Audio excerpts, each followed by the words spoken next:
Let me turn recording and let us begin. Let me get here. Let's see. Let me move this over. Actually, this might work better if I put it up. Come on, computer, work with me, work with me.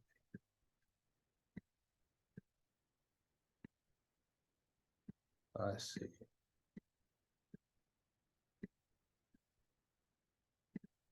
Okay, this thing is gonna give me problems. Okay, can everyone see my screen?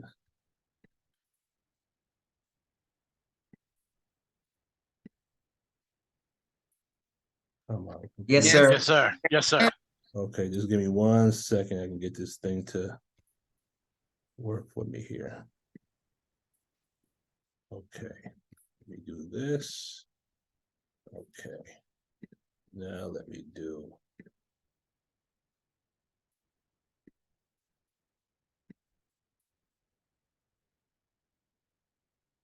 This is gonna make things difficult.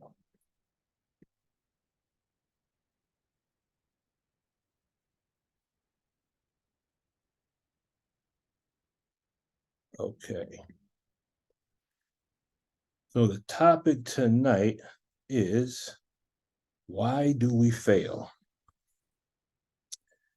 This is actually based on something I was just reading in one of my extension courses. And actually I've been wrestling the past couple of days of trying to come up with a subject. But then I just had to really sit back and relax and just wait for the subject to manifest. And I hope that I was able to knock out all the spelling mistakes. I hope it flows, and I hope it makes sense. This is going to be a union between the tech, the Holy Quran, our teachings, with regards to the concept of failure. We're going to start by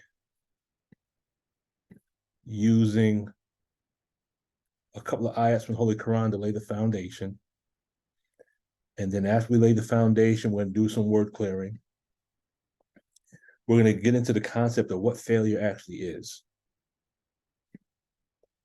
And then based on the tech, specifically coming from the book, The Creation of Human Ability, there are two sources of failure. And what we will do is connect what L. Ron Hubbard is saying, and we're going to connect it to our Islam. Now, for the sake of the movie lovers, I got two small clips I'm going to show that are going to be used to kind of give us some mass to add to the topic that we're discussing tonight. And the reason why I like doing that, one of the main reasons is based on what Mother Tanana Muhammad said in the final call some years ago. I'm paraphrasing the statement, but she said that there are scientists in Hollywood and they actually put the truth into the movies. Those that are aware will be able to pick up on subtle concepts that show up in the movies. Has anyone else ever seen that before? Or heard that? I heard that. Okay, let's see. I heard you say it one time. Okay. So now anytime I watch movies, I watch it the first time to kind of, just enjoy the movie. But then if it's a movie that really hits, I watch it a second time. I take notes and I try to look at what's not being said. Mm-hmm. Look behind the script and look at a lot of the lessons and the high, as they say, the high science. I look at it from the perspective of a bean soup scientist. As we look at these two sources, we're going to ask ourselves the question: is there a connection between what L. Ron Hubbard is saying and these ayats that we're going to look at from the Holy Quran? And this is where we are going to begin. Let me get this out of the way here. So this is coming from Surah 3, Ayat 125 to Ayat 127. This is called Al Imran, the family of Amran. And it says this: in the name of Allah, the Beneficent, the Merciful, when thou didst say to the believers, does it not suffice you that your Lord should help you with 3,000 angels sent down? Yea, if you are steadfast and keep your duty, and they come upon you in a headlong manner, your Lord will assist you with 5,000 of havoc-making angels. And Allah made it only as good news for you, and that your hearts might be at ease thereby. And help comes only from Allah, the mighty, the wise, that he may cut off a part of those who disbelieved or abase them, so that they should return in failure. Okay. So we can start with the first premise, and we've covered this many times in the past, that there's the ayat in the Holy Quran that says, we've given you a book explaining all things. Then there's another part where it talks about that some of these verses are decisive, they are the foundation of the book, and other verses are allegorical, correct? We've all heard that before, yes? Yes, sir. Okay. Again, I can't see everybody, so I got to go based on, I'm trying to listen for the feedback.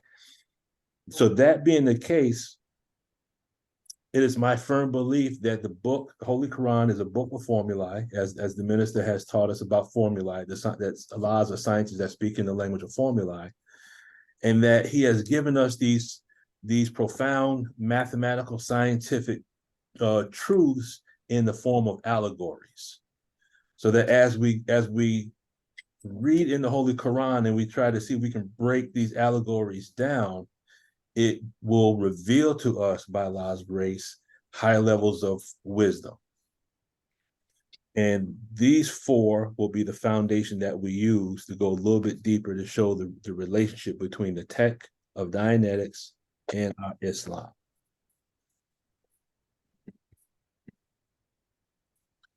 So first, we're going to look at the havoc-making angels. Mm-hmm. And we ask the question, what could these havoc-making angels be? How could Allah use these havoc-making angels in present time? So when we read it in the Holy Quran, we're looking at the havoc-making angels from the perspective of past tense, correct? Mm-hmm. So the question we're saying is, okay, now, so how can we possibly look at that in present time? From the mother plane. Yeah, basically. What could be the connection between these havoc-making angels, cutting off the disbelievers, abasing them in their return to failure? Mm-hmm. And is there a connection between cutting off, abasing, and returning to failure with regards to the tech? So in other words, we're going to try to look at the same concept found in the Holy Quran, but we're going to look at this on the mental level. We're going to use these ayats almost like a demo kit to illustrate what takes place in the aberrated mind.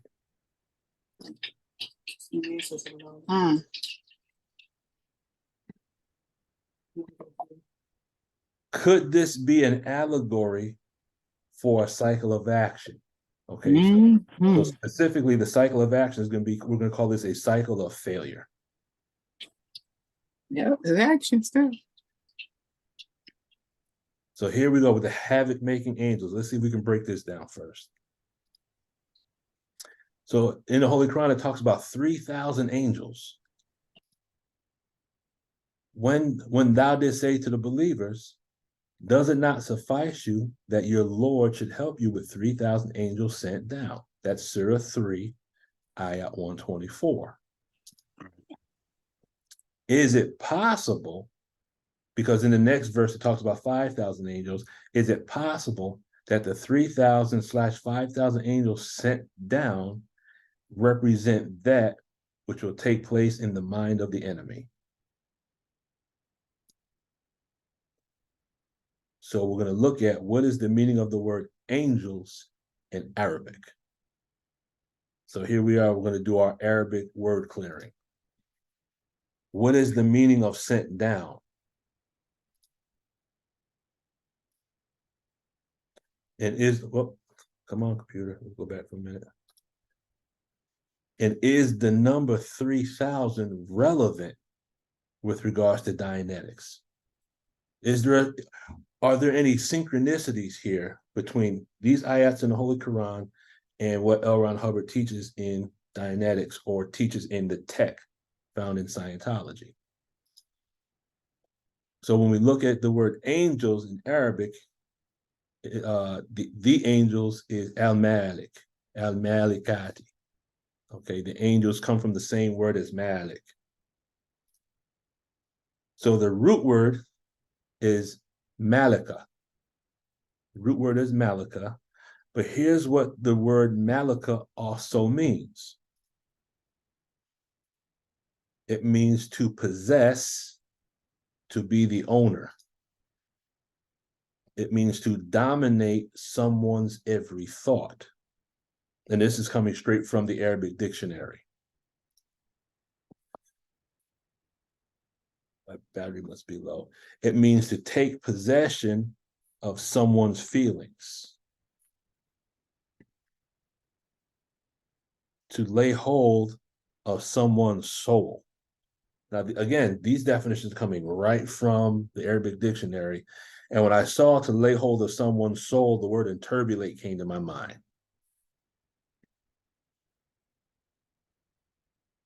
To have someone under control. So now if you had to take these terms, these meanings of the word Malik or the angels, how do these parallel to the tech of Dianetics? What is this actually describing? The aberrated mind in the order. It's really, this lines up with the aberrated mind, correct?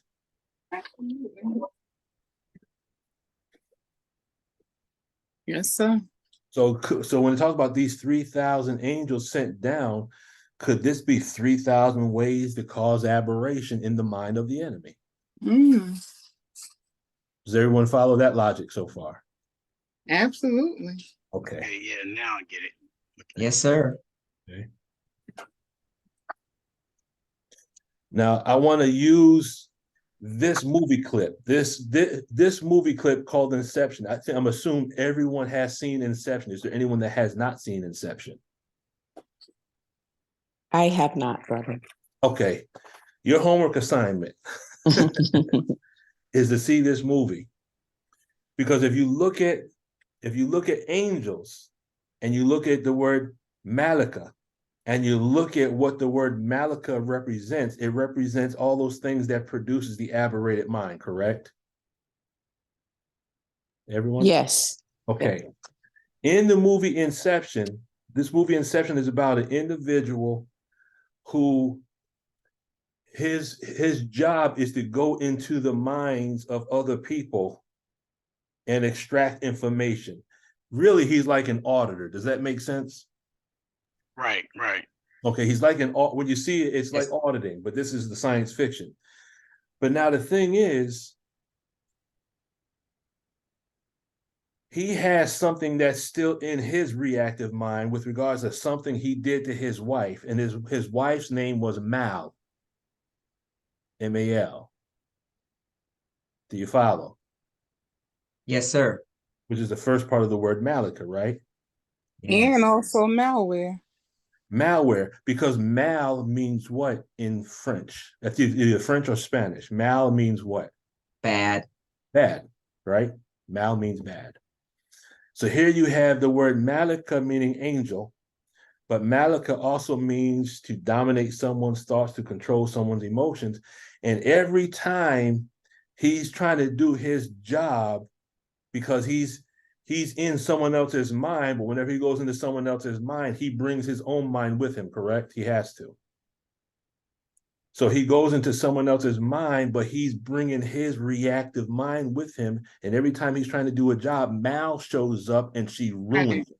Right. It always messes up what he's trying to do. Does that make sense? Yes, sir. Right. Okay. Yes, sir.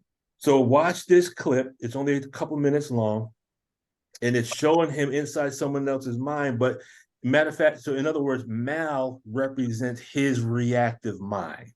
Mhm. Okay. Okay. Okay. So his reactive mind is always trying to get him to do certain things.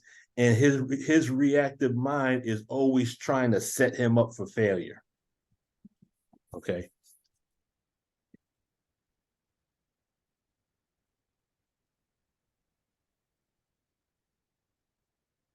Get back to the room. All right, I'll take care of this. Okay, make sure you do. We're here to work.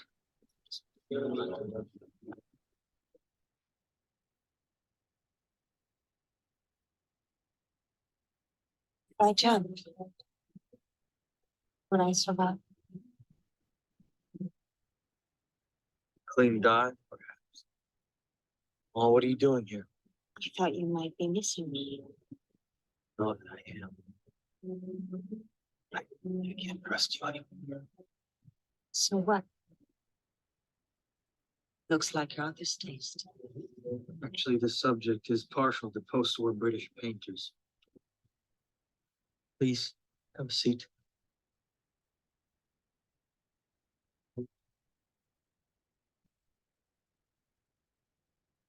Tell me, do the children miss me?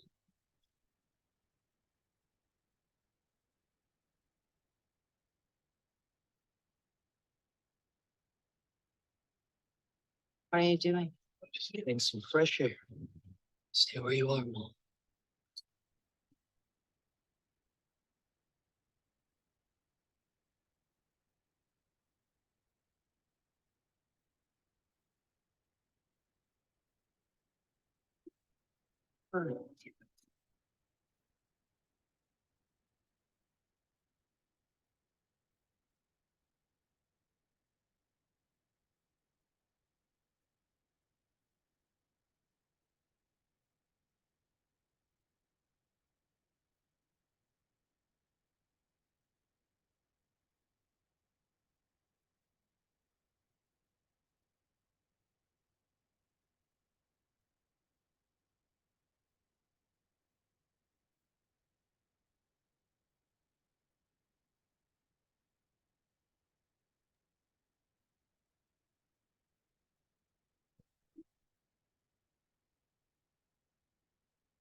Run around.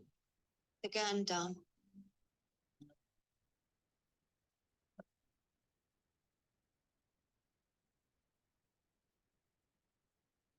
Beans.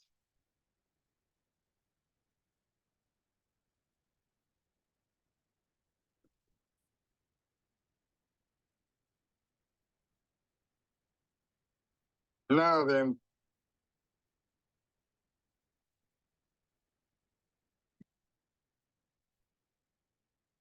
So now if you see what took place just then, he's there on a mission. Who shows up? His reactive mind. Reactive mind. And so now who do you see at the end of the scene? Present, aiming a gun at him. His reactive mind, right? Y'all with me? Yes, indeed. Yes. Okay. So that's just a little mask. Now, if you watch that whole movie and you look at it from the perspective of the tech, that movie actually has a lot of jewels buried in, well, not even buried, but a lot of jewels, a lot of good information that gives you the mass necessary to understand how the mind operates. Now we have the word sent down. So remember, we sent down these havoc-making angels. Sister Angela. Yes, sir. Brother Lamar had a question because he over here making all this noise. Okay. Oh, no, I ain't have actually, it wasn't a question. It's like, I think I almost missed it. You're saying that who was pointing a gun at him at the end of that clip. Mhm. And I mean, did I miss anything? Was that himself or? No, that was the same Mal that was upstairs. This whole Yeah, scene, okay, yeah, okay, this whole yeah, scene was okay. actually taking place in someone's mind. This wasn't. This didn't happen in real life. This was happening Right, in someone's mind. right, So right. his same reactive mind that was supposed to sit in the Got it. chair, he said, "Sit in the chair, wait, you don't move, Mm-hmm. jump out." What does the reactive mind always do? The reactive mind always sabotages everything that we try to do. Got you. Okay. Got you. So, So we look at the word sent down. And the word sent down comes from the Arabic root word nazala. And the word nazala means to cause to come down, to reduce, to fall, sink, sag, or drop. Now, what do these words describe with regards to the tech?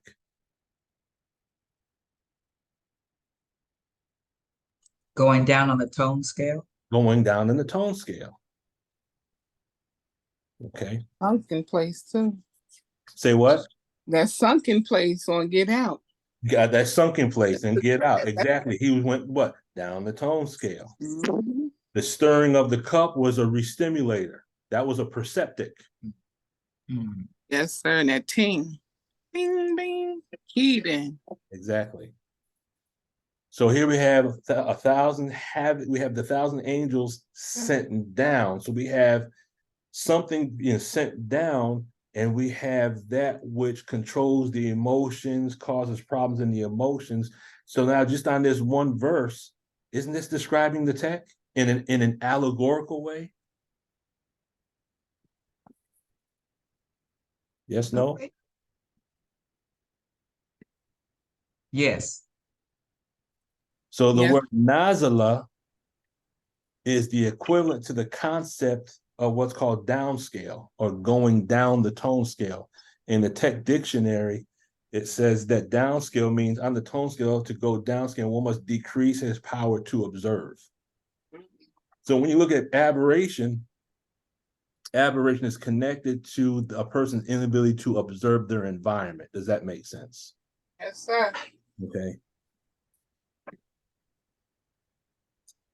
And then we have the angels, and they have angels, and we have sent down.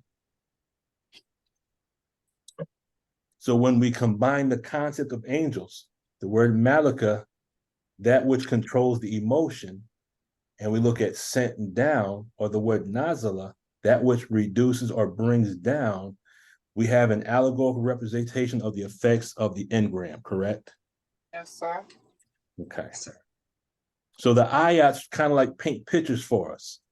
Now, how is this connected to the concept of 3,000? What's 3,000 got to do with anything? The 3,000 angels, could this represent 3,000 computations? Possibly. It says in Dianetics Book 1, it says, and the individual is generally carrying on three, I must have doubled that by mistake, generally carrying 3,000 computations at once. And there are 30 or 30,000 variables in his computations. Too many unknowns, too many entrances of didn't know the gun was loaded factors. All these can throw the analyzer from a direct alignment into the scattered dispersal of non-function. So what is he saying? That we have 3,000 we can have as many as 3,000 computations at one time. Mm-hmm. So the Holy Quran is saying 3,000 havoc making angels. Dianetics is saying 3,000 computations. Is that a coincidence or is that a synchronicity? No such thing as a coincidence. Right. So there's 3,000 possibilities of inducing aberrated behavior. Could we agree on that? Yes, sir. Okay.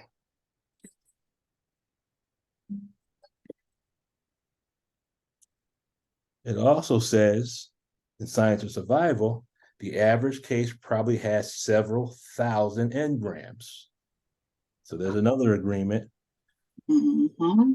And then on page 394, it says the engram is the basic source of human aberration.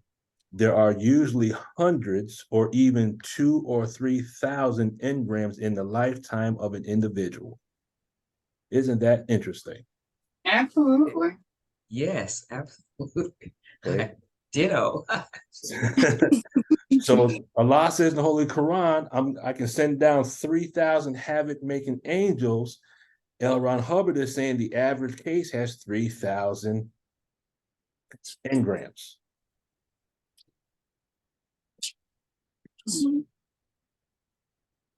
Summary. Can these havoc-making angels that have been sent down be allegorical representations for engrams that have been keyed in and locked? Does that make sense? Yes, sir. Yes, sir. It makes sense. So could this ayat be the equivalent of Allah telling us that we shouldn't worry about the enemy because he has control over their mind? Absolutely. I bear witness. So can Allah control the aberrations in the enemy? Absolutely. So at the right time, could he not send down 3,000 havoc-making angels? Mm. Could he not cause situations to re-stimulate the mind of the enemy and cause them to go insane? Is Absolutely. he not doing that right now? Oh, yeah. Look at Yeah. how everything is falling apart as we speak, correct? Yes, it I- is. Indeed. Did you see the Mitch McConnell guy? Not to interrupt you. I happened to run into something he said about the minister some time ago. Uh-huh. Tried to blame the minister for something. You know, he thought it was gonna go the same way. Oh yeah, the insurrection at the Capitol.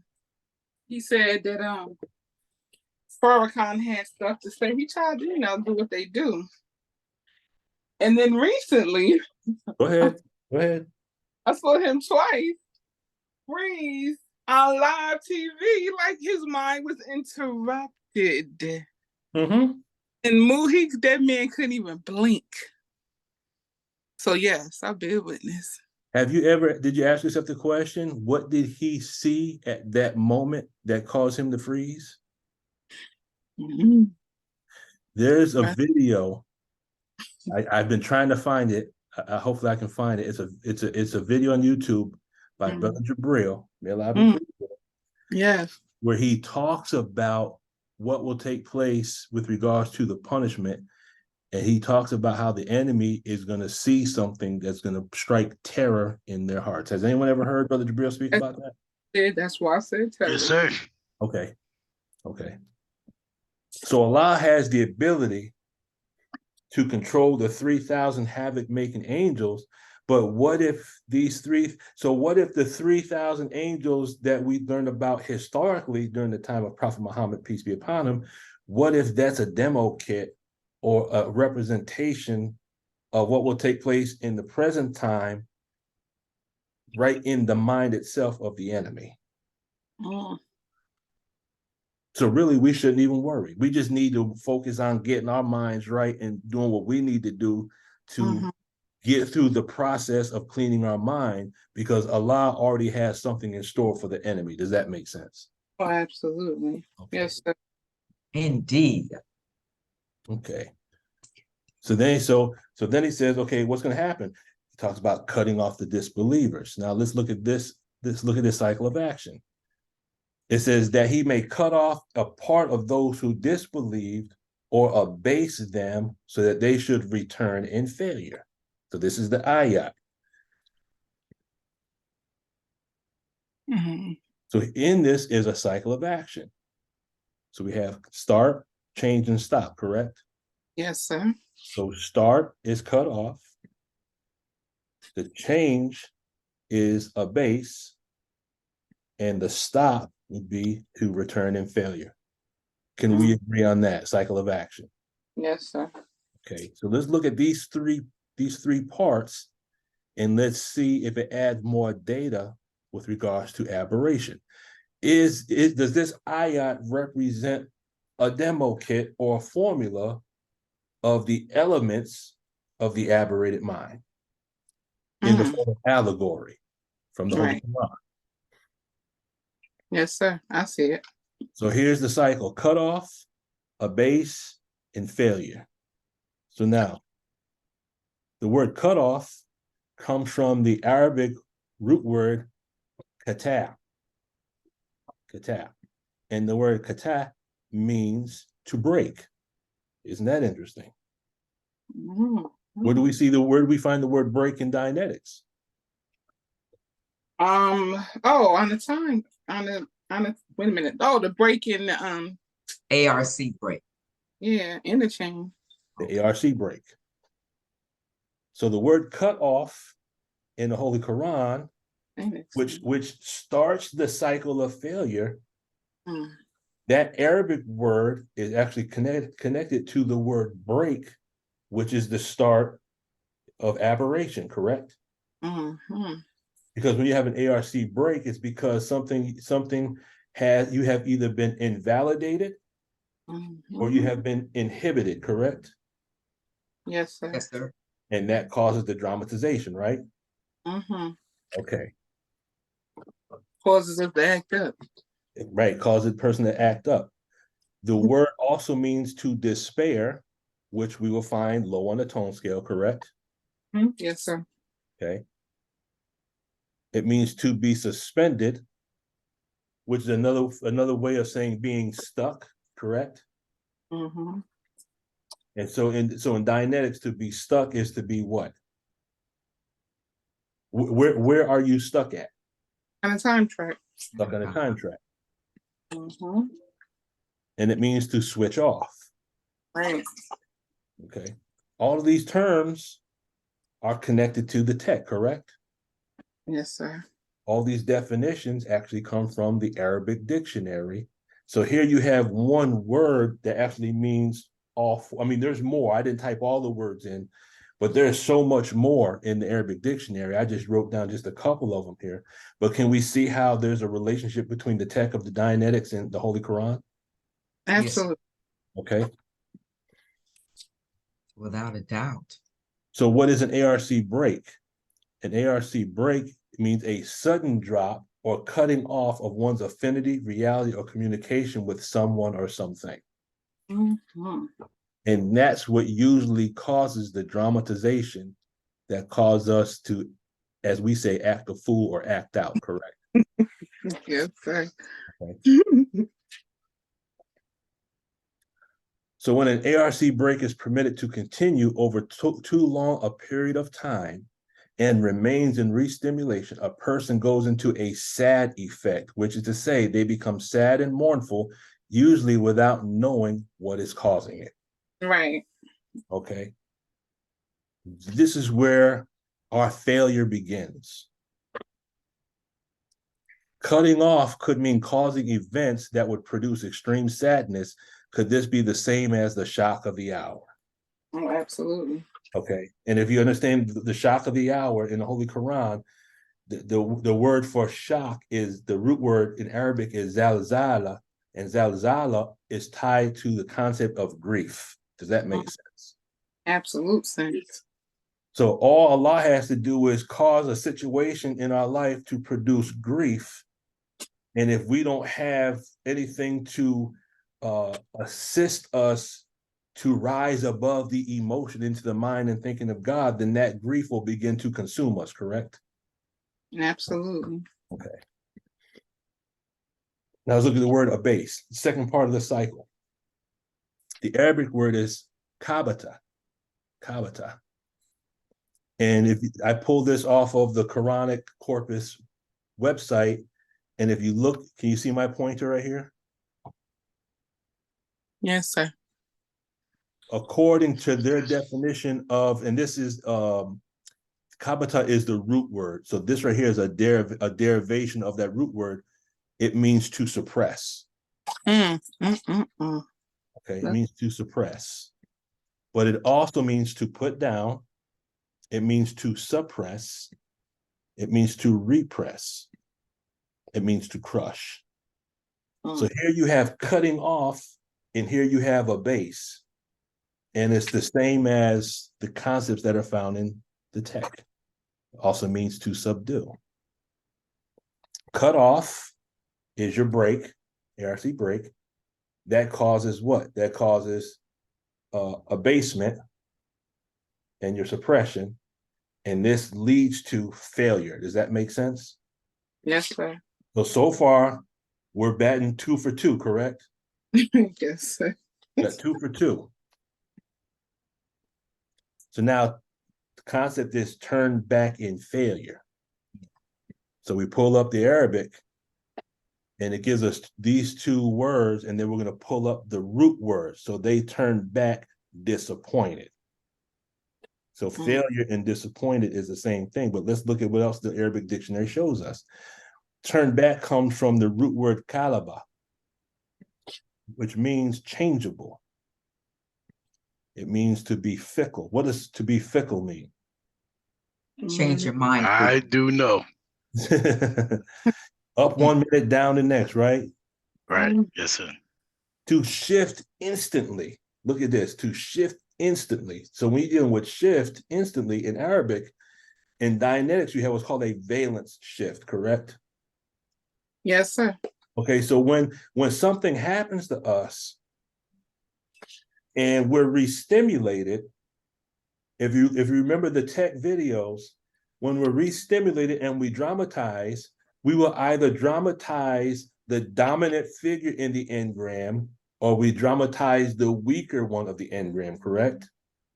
Yes, sir. But more than likely, we dramatize the dominant one. But the shift is instant. When you look at the word failure in Arabic is kaiba. And kaiba means to be frustrated, to thwart, and I think it's going to say to foil. Does that make sense? Yes, sir. Yes, sir. So you have the cutting off, which is the ARC break. You have the abasement, which is the suppression. And what does that produce? That causes us to shift into another valence, yes? Yes, sir. Okay. Sister Peggy. So those definitions, the first two, to foil and to thwart, Mhm. that's from the outside. And the other one was, what were the other 2 before you took it down? Okay, so it says failure, to be frustrated. That sounds like something within a person. Mhm. But the 2 bottom ones is something that it takes someone else to Mm-hmm. foil. So it So can now- be, Oh, go ahead, Sean. Go ahead. so these are the 2 reasons below are the ones that cause a failure. And then the to be frustrated is what happens after they have caused the failure. Yes, ma'am. That's a good way of looking at it. Okay, so it's 2, okay. So when you look at the fact that they've been trying to get their hands on the minister all these years, Mm-hmm. Come and talk about it, man. Thwarted the plan. and as we say, Allah plan, they plan and Allah plans, and Allah's the best of planners, That's right? the planners. That's right. And everything they have done has been thwarted, has been foiled, and now they're frustrated. Oh yeah, and lost their damn mind. Mm-hmm. Yep. The definition comes from the book of Sister Angela. Yes, sir. So now the word means to shift instantly, but I want to show us something how it's so, this is so close to the Dianetics. So when we look at a valence shift, in the tech, you have what's called a valence shifter, and that is anything that indicates the person should be somebody else. With such a phrase, a person is liable to, look at what it says, to shift instantly into another valence. Mm-hmm. So this word is this term is synonymous with the Arabic word kaiba, which means to shift instantly. Can you see it? Yes, sir. So it's a phrase which causes the individual to shift into another identity. Now, I'll give example. Do you have any family members or friends that if they say a certain thing, you or I will go off the deep end? One way or the other, yes, One sir. way or another, right? Because we're not, well, I'll speak for myself. I'm not clear yet. Mhm. So there's certain things, if you come at me a certain way, I'm not Brother Lukman no more. Right. I'm a whole nother person. And that Mhm. I try to keep chained up in the basement. I don't let him come out until it's time. Right. And I think we all have that person hidden in the basement, if y'all know what I'm talking about. Absolutely. But that person is necessary sometimes. Mhm. Yes. Okay. So when you look at restimulation, when you look at frustrations, when you look at emotions, those cause us to be other than ourselves. Does that make sense? Yes, sir. Okay. So when you look at our lessons, what is savage? Savage means a person that has lost the knowledge of himself and who is living a beast life, correct? Yes, sir. So when we lose the knowledge of self, then that means we're not acting as ourself, correct? Right. Yes. Then who are we acting like? We're acting like a valence, Self. someone in our engram. And if so that's your valence shift. And if we're living a beast life, isn't that the same as dramatization? Yes, sir. Okay. Demonstration. Yeah. So we live in an environment where anyone can be a Manchurian candidate, correct? No, Oh, you yes, absolutely. no. There'd Anyone be can be a man. millions of them. Huh? Millions of them. Okay. Yes, ma'am. You're right and exact. And I have to say this. I have to say this because we've covered this before, but I know Sister Heidi wasn't here when we covered it. So I'm gonna cover this for the sake of Sister Heidi. The movie is called The War of the Worlds. Do we all remember The War of the Worlds with Tom Cruise? The screaming movie. Yes. Okay. Sister Heidi, have you ever seen The War of the Worlds with Tom Cruise? Yes, when it first came out. Okay. Tell me if you remember this scene. They were trying to figure out where the aliens were coming from, where the ships were coming from, and someone had videotaped these lightning bolts that were striking the earth. And they slowed down the video and they saw that the aliens were riding down on the bolts of lightning so fast that you couldn't see them. And the lightning bolts were taking the aliens into the ships that were already buried deep within the earth. And I believe one of the scientists said, well, when were these ships buried? And I'm not 100% sure, but I think one of the scientists said those ships must have been here for thousands of years. Do we remember that scene? Yes. Okay. Yes. So we're going to use that as a demo kit, meaning what? We're taught in the nation that the destruction of this world was planned at the very beginning, 6,000 years ago. So someone's getting the ghost. I hear it. So in other words, you have individuals that had these engrams implanted over 6,000 years ago to be re-stimulated at the proper time. Could we say that? Brother Lukman, you better come on now. So this is so the way the original man works, we set this up at the very beginning. It was over before it started. It Come was on. over before it started because engrams can be passed down genetically. Yes. Come In the on, y'all. science, we call it transgenerational trauma. Yes, Lord. Dr. Joy LaGrue calls it post-traumatic slave disorder. But the bottom line is you have a certain group that have had these implants for 6,000 years to be restimulated at the proper time to take them out. Starting on Pilan, yes. Okay. Yes, that's where everything began, in the island of Patmos, Pilan. Yes. So I thought I'd pull up a clip of the Manchurian Candidate. Yes, please. Interesting movie. And listen to the dialogue and listen to it with the ears of Dianetics. I sleep, I dream. I don't want to dream.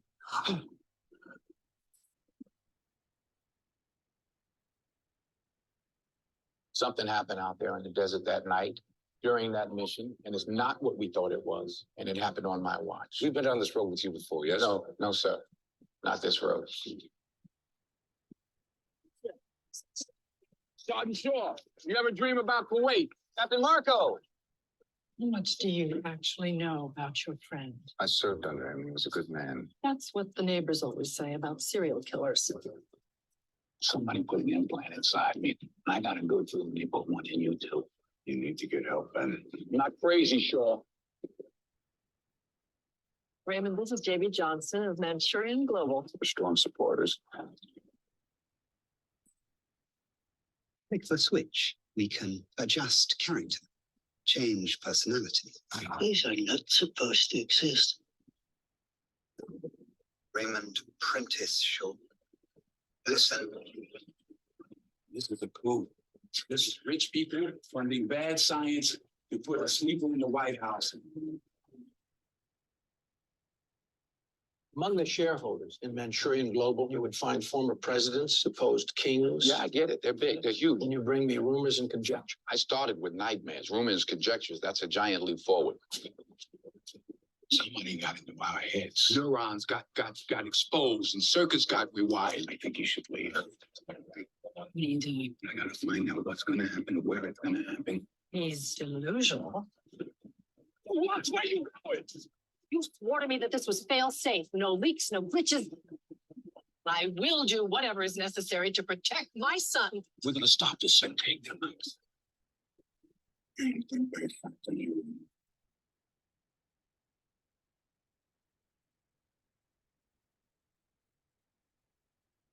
Hello, Captain. Do you remember me?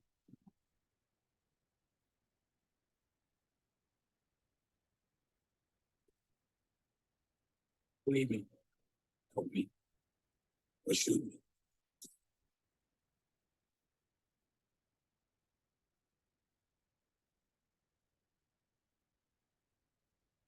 Interesting, ain't it? It's interesting looking back at movies that we had already seen, but now from a different level of information. And now that we're at a certain level, can we not see more into the movies that we've already seen? Does that make any sense? Yes, sir. Okay. So we got ARC. So now, is there ARC, Affinity, Reality, and Communication, or in other words, is there agreement between the Holy Quran, those verses that we just read, and the tech of Dianetics? Can we agree on that? Yes, sir. Okay. So is our failure, because here's where we're going to get into failure from a different level, is our failure connected to our inability to follow the instructions given to us by the Honorable Minister Louis Farrakhan with regards to the tech of Dianetics? Mm-hmm. Okay, because remember, all of us have implants, yes? Mm-hmm. Yes, sir. Except for those cleared people that come and visit from the mother wheel, but the rest of us have these implants. So any one of us could be restimulated, and unfortunately we endure certain levels of restimulation every day, correct? Absolutely. Okay. Because if we're not following, and I'm saying this because just because there are those of us that follow the tech doesn't clear us of the fact that none of us are following the minister 100%. Does that make sense? Yes, sir. Okay. And if we're not following 100%, even though we have a desire to do so, what is keeping us from following instructions would be what's been implanted in our reactive mind. Does that make sense? Yes, sir. Okay. So the question is, why are we failing? And when I was writing the word failing, I saw the word falling at the same time. Mm-hmm. Yeah. Now, this is based on the tech. There's two reasons that we fail. Okay. First reason unwillingness to follow directions. And there's a reason why we don't follow directions. The second thing is, and this is the interesting one right here, being trapped in someone else's universe. What? Now this is real, that right there is real Trekkie, isn't it? That's real, being trapped in someone else's universe. Now for the Trekkies in the house, haven't we ever saw episodes where somehow the crew got sent and they were in the wrong universe? And how did they figure that out? Was that their quantum signature was different than the universe they were in? You remember those? Yes, sir. Okay, we won't go into that, but being trapped in someone else's universe. So what I'm going to say is that everyone in this room on some level is trapped in someone else's universe. Does that make sense? That makes a lot of sense. Okay. We're all trapped in someone else's universe. It'll make sense in a minute. So what is meant by these? Boy, I tell you, I go over these with a fine-tooth comb. There's always some errors that slip through. But what is meant by these two statements? What are the elements of these two concepts? Number one, failure to follow directions. The question is, why? So in Creation of Human Ability, it says the first goal which an auditor must achieve is willingness in the pre-clear to receive directions. Absolutely. Okay. In Dianetics, it's either Dianetics or Science Survival, is the word that's used is accessibility, correct? Mm-hmm. Okay. If you look at our general orders, it says what? To receive, obey, and pass on to the sentinel who relieves me, all orders from the commanding officer, officer of the day, and non-commissioned officers of the guard only, correct? Yes, sir. Well, the minister is the one who gave us the instructions to study the text, right? Yes, sir. Okay. And there are those of us that have not been willing to receive those directions. But again, I want to say this as a way of the sword cutting both ways. There are certain areas of the teachings where all of us are falling short with respect to following directions, correct? Yes, sir. So I add that so it includes all of us.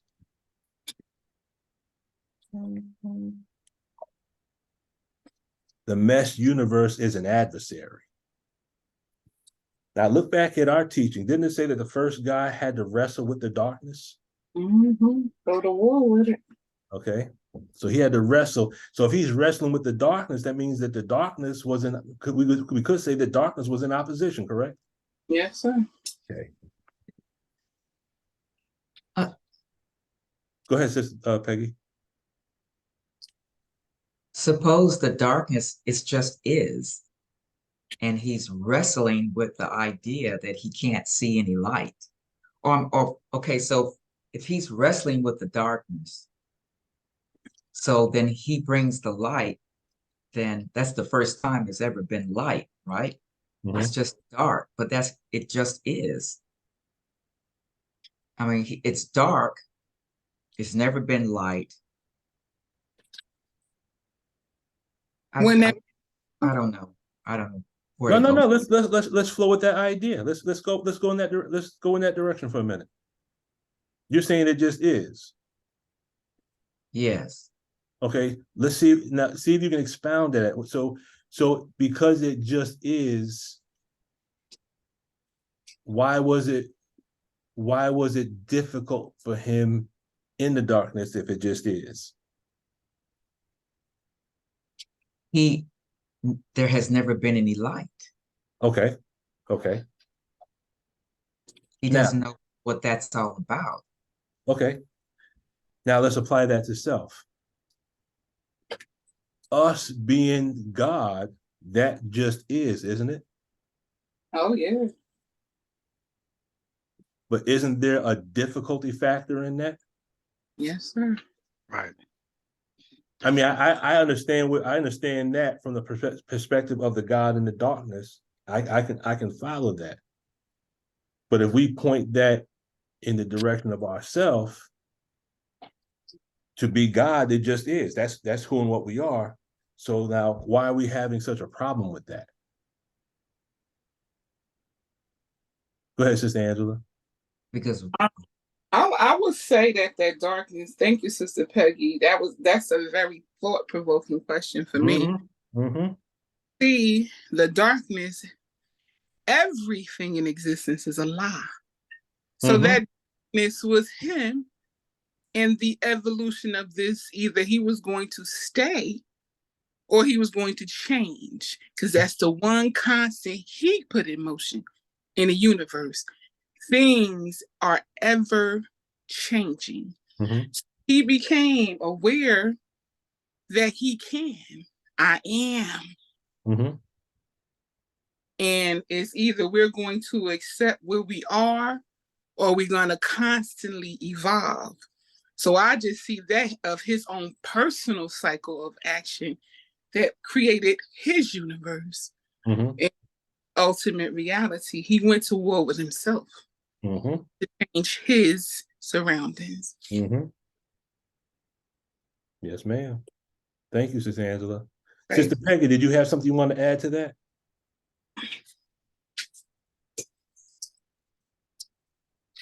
If not, no, sir, but that's a fascinating concept when Sister Angela said that he is the darkness. I mean, he's fighting with himself. So. But my concern is, how would he know? I guess it's a blind person that they've never seen. They would not know that there should be light.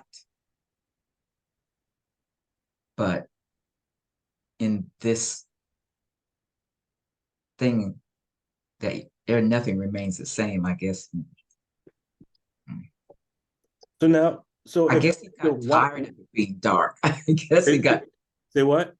Maybe he just got so tired and fed up with it being, and he had an idea, but he said, but this idea can't come to fruition unless this changes. Okay. Or maybe, I don't know. No, isn't that what we all have either said or should be saying in this present time?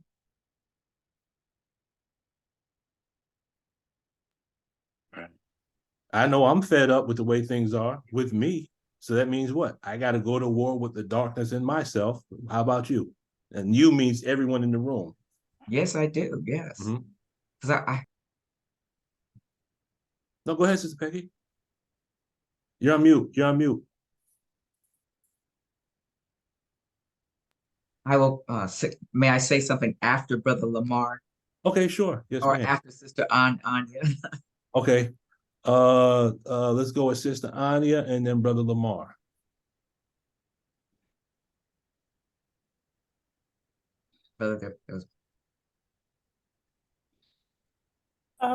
What the question that came up in my mind about him going to war with himself, if he is the darkness and he's going to war with himself,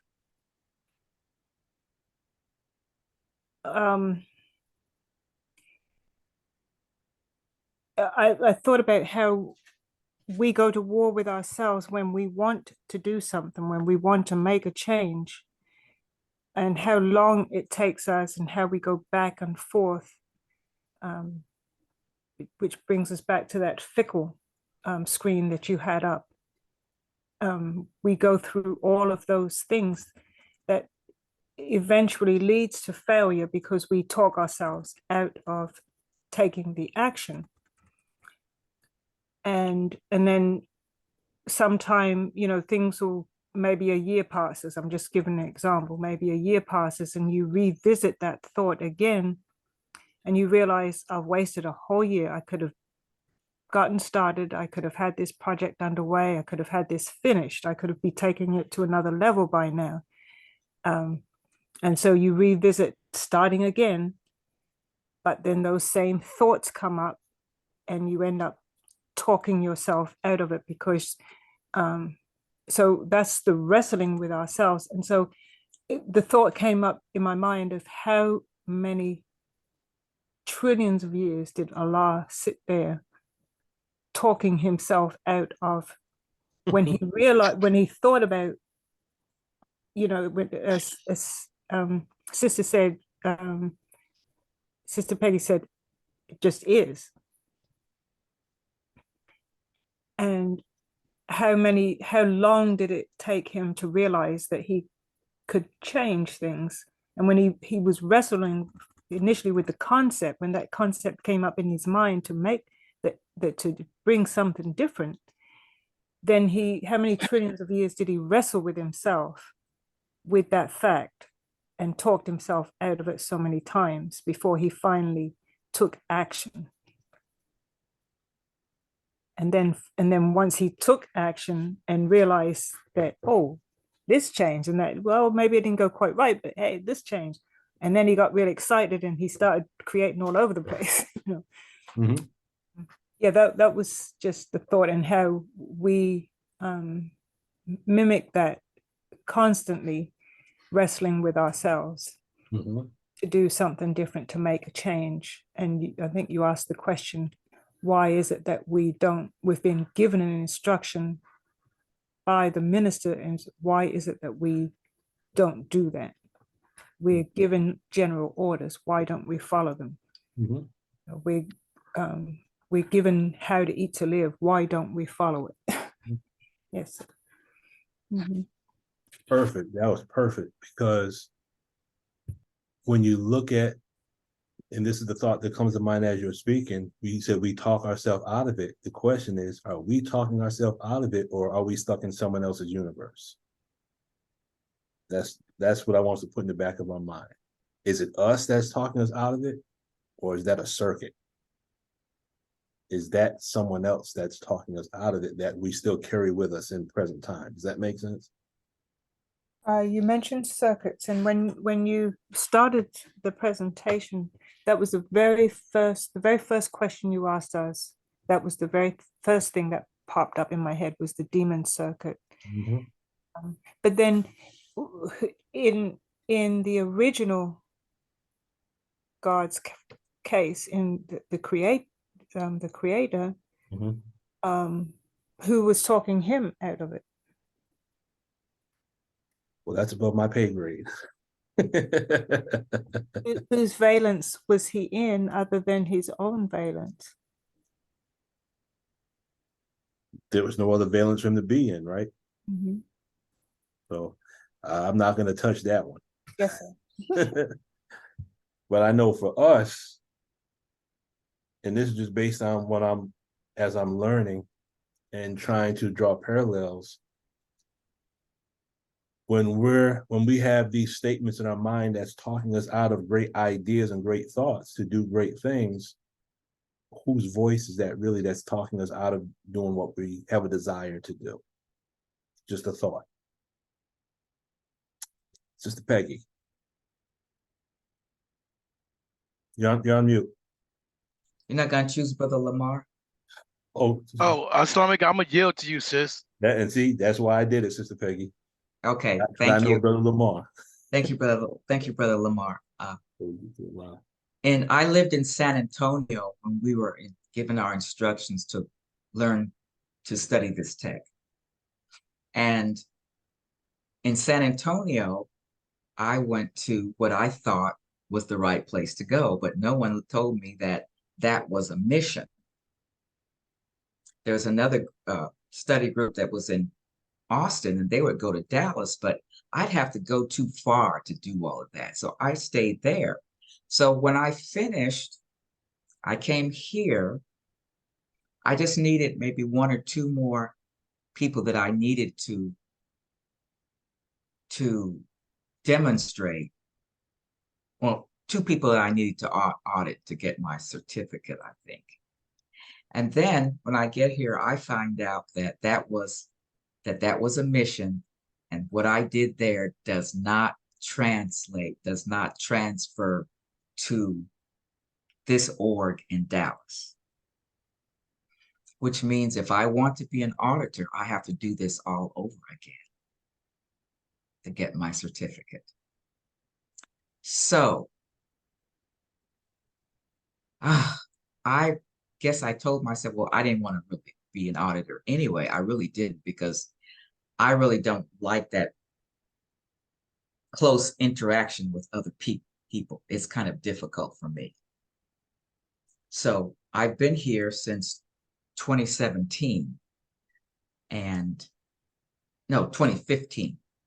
So now I am because I've been part of this Zoom and because I've taken 3 classes since I've been doing this, I've decided that maybe I need to go ahead and get my auditor's certificate.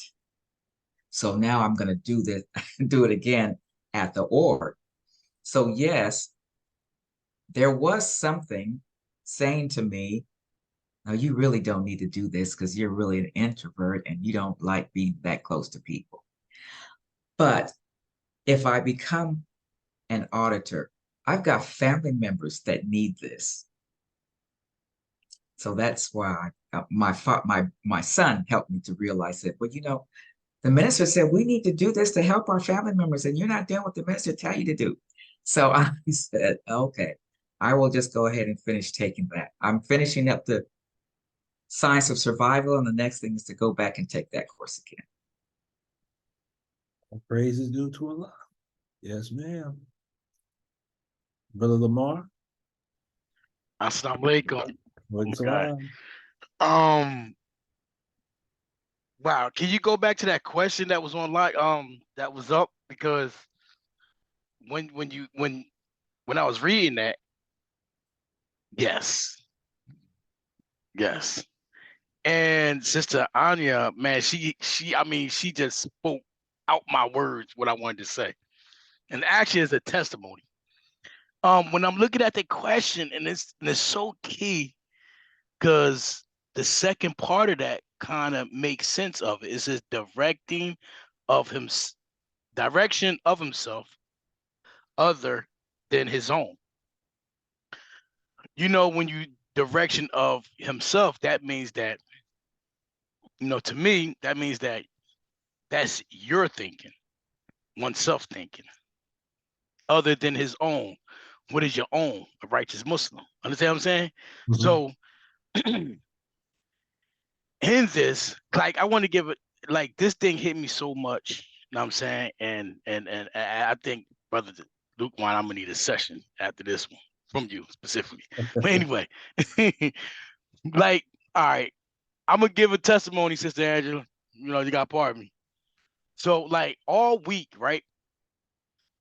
Me and my wife been going at it because our house need to be worked on, right? And it's just kind of makes sense now. I have my brother, my biological brother, and I'm like, all right, he gave me a good price. I'm gonna get him to do it. That's my brother. That's my biological brother. My wife was like, okay, now here go the God factor comes in. So she was like, well, did he rectify where he bailed out on me? Where I paid him to do a job, he did a half a job and never called me back again, right? So I'm like, I looked past that, but I was like, I did, you know, mention that to him. You know what I'm saying, about the, you know, the work he didn't do and stuff and bailed out, but I kind of left it like light in the air. But I'm so determined, you know what I'm saying, of myself, like, I really want him to do this. I mean, is get it done, we're gonna save money, we're gonna da-da-da-da, all these things in my mind. Like, yo, we gotta get this done. But in turn, now when my wife said, let's look at this in truth, and truth is Islam, let's look at it as a Muslim. You know, what is the factor? Let's look at it as business, because you're talking money, you're talking work, you're talking this. Mm-hmm. Is he worthy? So me and my wife was going back all weekend, because in my mind, I'm like, you know, we could save money. I'm thinking of myself.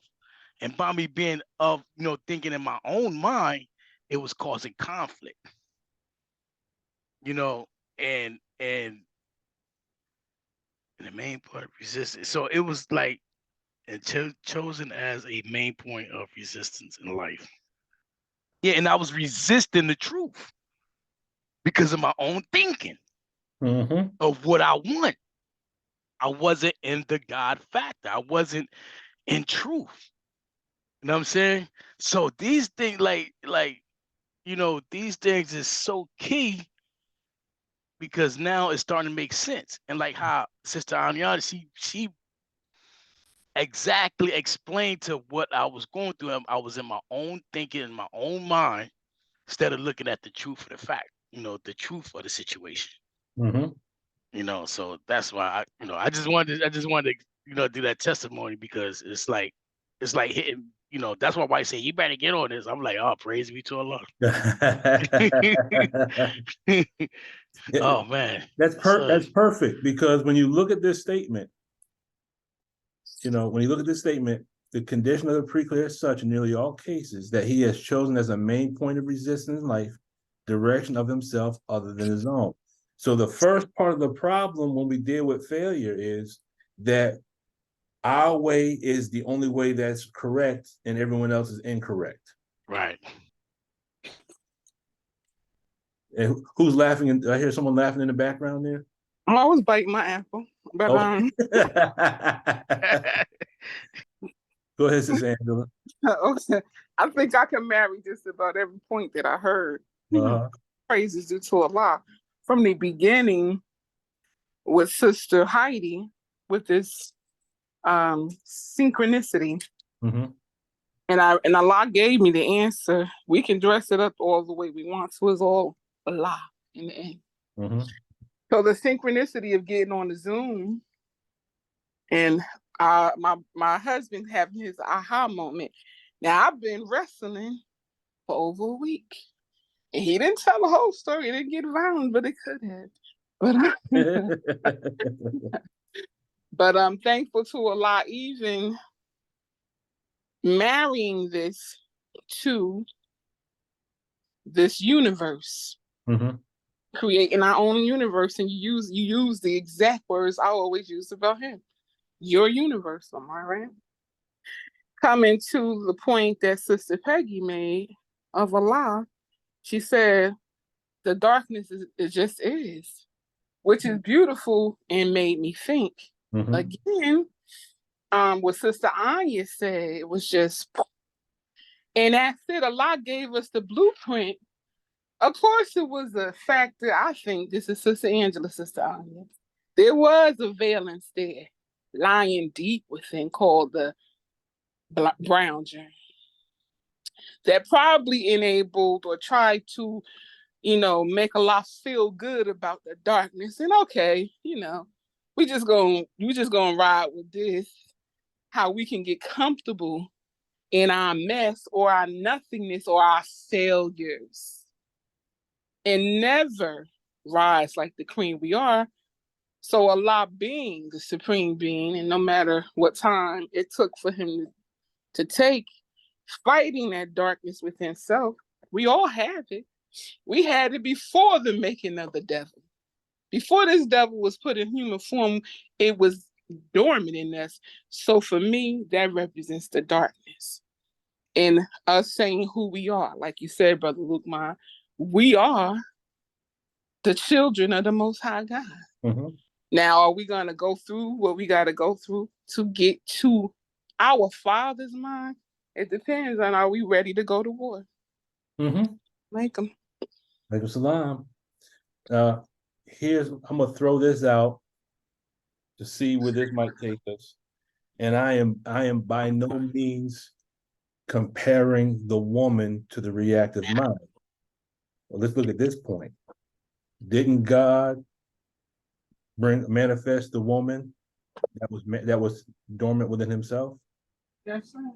So could that be the other valence that was present? Yes. Just a thought. Or Yes, what if? sir. Or what if? Just a what if. Maybe we'll cover that at another time. But if the woman was present, then possibly, if we look at it from the perspective of the text, there was another valence that was there. Okay, just a thought. What else does he say? He says, now because the physical universe is designed to resist and overcome that which resists it, a continuous resistance to other direction than one's own results, finally, in a loss of ability to a greater or lesser degree to direct oneself. So what I got from this part is that if we're always resisting everything except our own self, then as we're focusing our mind on resisting everything. And if we're resisting everything, then we're losing our own ability to be successful. Would that not make sense? Because we're always fighting everything, yes? Yeah, yeah. So if we're fighting or resisting everything, how can we resist everything and still thrive at the same time? Right. Wouldn't that be a double-minded man? Mm-hmm. Okay. Let me remove. Okay. Come on now. Okay. So now, if we look at study guide number 3, the minister asked this question at the very beginning. He says, what evidence is there in nature that proves Allah God has ordained struggle for man? So he's telling us right in study guide number 3, overcoming difficulty, that there's a difficulty factor in everything that we do. Yes, sir. So can we see that there's agreement between what L. Ron Hubbard is saying about the universe is an adversary, and the minister says, what evidence is there in nature that proves Allah God has ordained struggle for man? Yes. Okay, there's agreement there. Yes. Okay.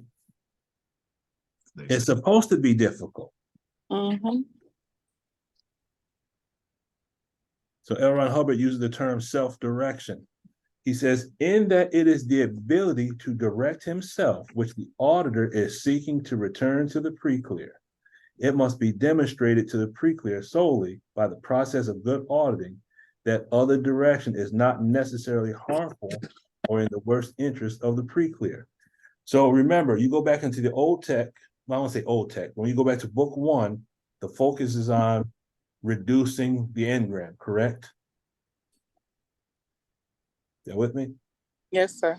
You mean reducing the number of engrams? Well, reducing the number, but really when you're taking the charge, you're reducing the engram. So it's really the same thing. Mm-hmm. You're reducing the engram, but you're also reducing the number of engrams. Okay.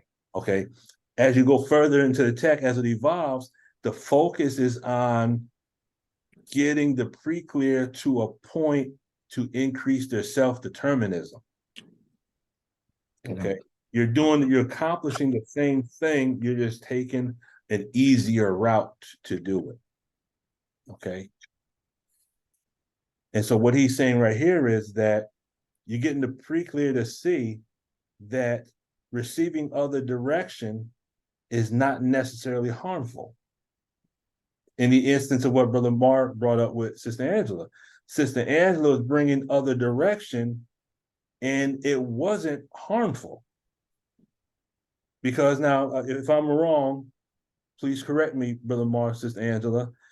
I would almost guess that if Brother Lamar was saying we can do this to save money, from Sister Angela's standpoint, she was probably saying in an objective way, how are we going to save money if he's not going to finish the project? Right. Basically. Mm-hmm. Okay. So she was coming objectively. Brother Lamar was coming subjectively, meaning this is my brother, Right. So Brother Mar's coming from the standpoint of, I see something in my brother, I'm looking to give him another chance. Since Angela like, nah, everything's for real. Okay, is that a good assessment? He is cracking up back there. Yes, sir. Okay. So then he says, thus, to some degree, he ceases to resist incoming direction. That's what happened with Brother Lamar, right? Yes, sir. Okay. And by ceasing to resist it, no longer validates it as a barrier, and so is not concentrating attention on resisting direction, but is able to use it freely in his own self-direction. So when a person ceases to resist the incoming, he was resisting it.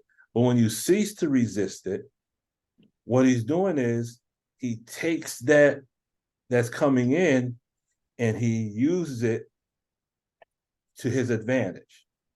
And what that does is that increases his self-direction. Does that make sense? Yes, sir. So in other words, we resist certain people saying certain things, and from a male perspective, I'll use this, and sisters, if you know the answer to this question, just yell it out. But what's the one word, and it's for men, brothers and sisters, but I'm only speaking from behalf of the brothers. What's that one word that keeps us from listening to anyone, especially sisters, when it comes to direction? Ego. Ego, right? Mm-hmm. Okay. And this is what I heard. I heard it recently.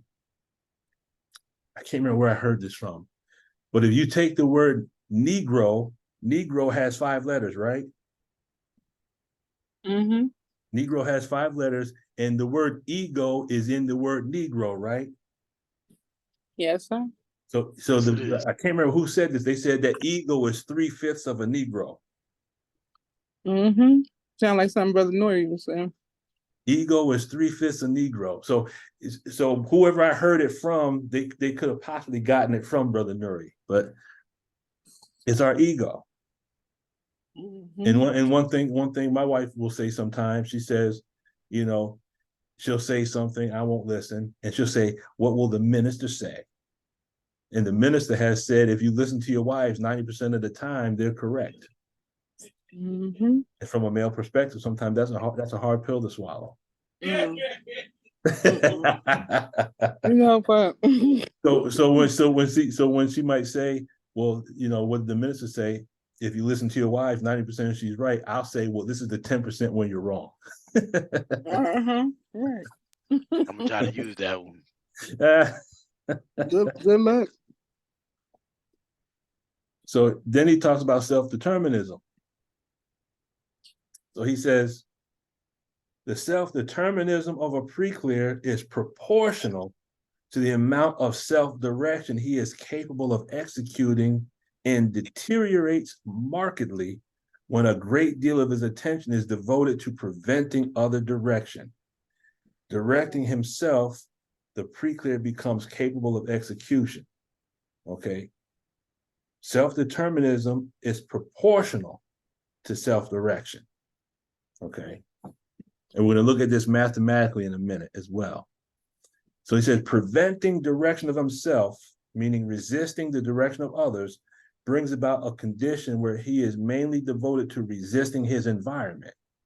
The latter results in a diminishing of space of the pre-clear. So the more we receive counsel or advice that is being used to actually add to our success, and if we're resisting that direction, what are we doing? We're resisting that which is to give us success, right? Right. And if success is equated to going up the tone scale, then by resisting that which would take us up the tone scale, which that means that what's going to happen? We're going to go down the tone scale, right? Mm-hmm. Okay. Yes, sir. And if you look back at the word we just cleared, the word abase is the same thing, to crush or reduce in space, right? Mm-hmm. Okay. Mm. So we are trapped in the universe of someone else, and we think we are in control. Mm-hmm. So why would an individual resist advice coming from another person? Because of the ego. Maybe it's not necessarily so much the ego. Maybe that person is stuck in the valence of someone else who didn't like listening to women. Mm-hmm. Does any one of us have a valence of a man that didn't like listening to women? Just about every man. or it could be a sister. Sisters don't like receiving instructions either from other sisters or from men. Right. So we could be in a valence, yes? Yes, sir. Okay, go ahead, Sister Angela. When you were reading this, so same as a base in the Kabata, to crush or reduce space, I immediately thought of Hiram Abiff and the square that it was in his chest. And it was not allowed to expand. And you know, that's what we that are taught by the Ambulance Lords Farrakhan. When we gain knowledge and wisdom, there's an expansion of the breast. But his is constricted. You made me think about that. Reduction of space, yes. Reduction of space. So here's the formula. So when you looked at, there's 3 elements we were just talking about. So self-determinism is equal to self-direction over other direction. Okay. So what this tells us is, so when you look at the relationship between self-determinism and self-direction, these are proportional to one another. Self-determinism and other direction is indirectly proportional. So what that tells us is that as I increase my self-direction, I increase my self-determinism, correct? You with me? Yes, sir. As my other direction increases, meaning I'm listening, I'm resisting others, my self-determinism is going to go down. Does that make sense? Yes. And I see our PEMDAS scientist is with us, Sister Tina. Assalamu alaikum. Well, alaikum salam, Brother Lukman and family. Yes, sir. When you were speaking about the possibility of Allah having the valence of the woman within him when he was creating himself, it made me think about Sister Angela and her husband and how she was so gentle with him. From what he said, he was so gentle, she was so gentle with him in trying to point him in the best direction. And I'm thinking of the woman that was inside Allah, gently pointing him in the best direction, in a way to get to where he wanted to go. He already knew the best direction, but that valence of her being an assistance to him, because when he created himself, he wanted comfort and consolation. How would he know that that was within himself if he had not already experienced it by way of his self-creation? So it made me think of the possibility that that could be the case. She was there helping him through his ego, maybe. And he knew that this which was within him, he could bring it forth to make it manifest, you know, and give it form and expression. So it will be there. She will be there with him. So he brought forth woman from his mind, because that's what we do. We are to give comfort and consolation. That's our nature, you know, for the man. And also Yaqub, he was called into existence to bring forth the expression and form of the Caucasian from within the Black man, in order to perfect Allah's creation, which is us. So yes, that it made me think about that, what you all was saying. Yes, ma'am. Thank you. It's something to think about. Yes, sir. Something to think about. All right, let's go here. Here's where I wanted to get to. Go ahead, Sister Angela. I'll wait. I'll hold up on this one. Just quickly, because I see the message that Brother Lamar put in the chat. Aggressively praise. Tina, you on point. Thank you for your insight and actually proving your insight I'll just say this. I think I said it, and I really usually don't come out and say what I'm about to say because a lot of people don't know how to take what I'm about to say. We had a joint MGT class, so my brother Lamar and brother Luke Mont in on some privileged information. Actually, as a matter of fact, we had a regional MGT class, and Mother Chanetta Muhammad was speaking. And she said she was speaking, and she, on one part of her speech, she said that the devil did not sneak in. He didn't get in through us. And she wasn't talking about having babies. She was talking about the brown and the black germ. Mm-hmm. And then I looked up and she said, I'm going to say it again. We, the black woman, do not carry the brown germ. And I'll leave it at that. Oh, well. That's interesting. That's interesting. Something to think about. Mm-hmm. That gave me chills, Sister Angela. You. For and real. Look, when I looked up, because I was writing my notes when she was talking, so I wasn't looking at her, but I was in the front row. I stopped writing, looked at her like, say what? And she looked dead at me. She said, I'm going to say it again. Like, imprinted it on my mind. I'm telling you, yes, ma'am. Now, I'll throw this out here only to give us something to think about and perhaps study. If you look at the man having X and Y, and the woman having X and X, right. Perhaps there's a connection between that Y chromosome. Based on that statement, maybe there's something to do with that Y chromosome. I don't know. Wow. I want to do my homework now. And the minister said there's no such thing as a no. You took it out my mouth. Yes. It was a data that way. Mm-hmm. Woo! Uh-oh, getting hot in here. That's right. Sister Anya?